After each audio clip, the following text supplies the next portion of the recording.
दर्शक बंधु आपण देखुंत आज सुभद्रा योजना लिस्ट अपडेट यही वीडियो रे आमे जानिबा को पाइबा जे पैसा केबे मिलुची केउ माने पैसा पाइछंती जदि बाकी रहिछि तेबे किभले मिलिबो एवं खास टिप्स एही भली वीडियो देखिबा को चाहूतले चैनल को सब्सक्राइब करी पाखरे थिबा बेल आइकन ऊपर क्लिक कर दियंतु आ वीडियो को लाइक करबा को बिल्कुल भी भूलिबेनी।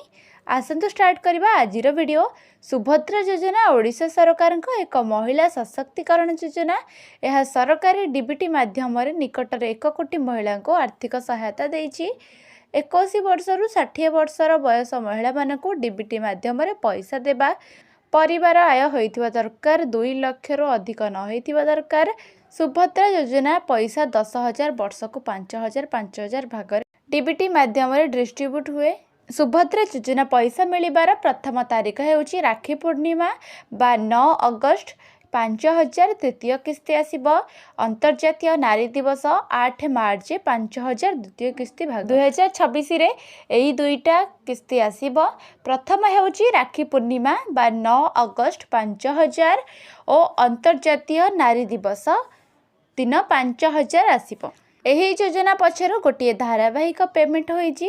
सरकार एही डीबीटी एवं ई-केवाईसी उपरे गुरुत्व देइछंती। अनेक लक्ष लक्ष महिला तृतीय इंस्टॉलमेंट राखी पूर्णिमा रे पाइछंती। जो माने पाई नाहंती से माने एनपीसीआई आधार बैंक लिंक्ड बा ई-केवाईसी अपडेट नथिबा लोक माने तांकर इंस्टॉलमेंट मिलिबारे विलंब हेउची।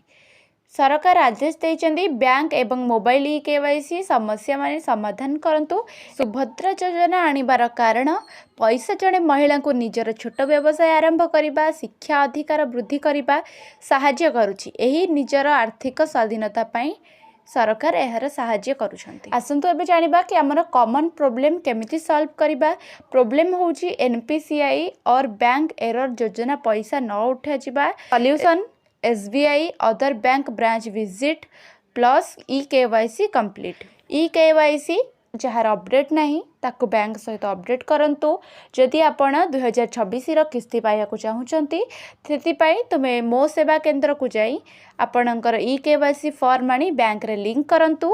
वीडियो को लाइक कमेंट शेयर करंतु। आगो को एही परे अपडेट जानिबा को चाहुतले चैनल को सब्सक्राइब करी पाखरे थिबा बेल आइकन को दबाई रखंतु। रहूची दर्शक बंधु, जय जगन्नाथ।